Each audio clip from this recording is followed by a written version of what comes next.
Hey there, and welcome to my channel. Today, I'm going to be answering a question that I get asked a lot. What is the Swift code for Monese? Before I get into that, though, I want to take a moment to talk about what Monese is.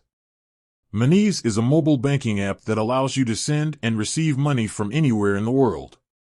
It's a great option for people who travel a lot or who do business internationally. So, now that you know what Monese is, let's get back to the question at hand. What is the Swift code for Monese? The Swift code for Monese is Monese 2L.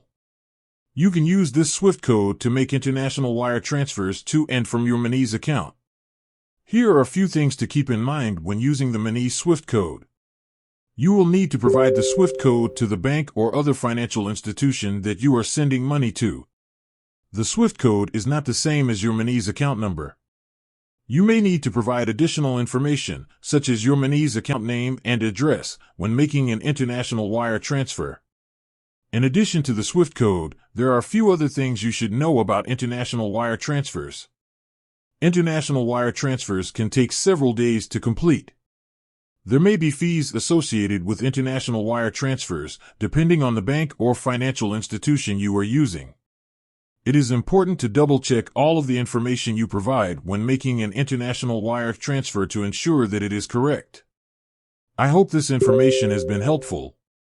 If you have any other questions about the Monese Swift code or international wire transfers, please feel free to leave a comment below. And with that, I'm going to wrap up this video. Thanks for watching. I hope you enjoyed this video about the Monese Swift code. If you did, please give it a thumbs up and subscribe to my channel for more helpful content. And until next time, take care.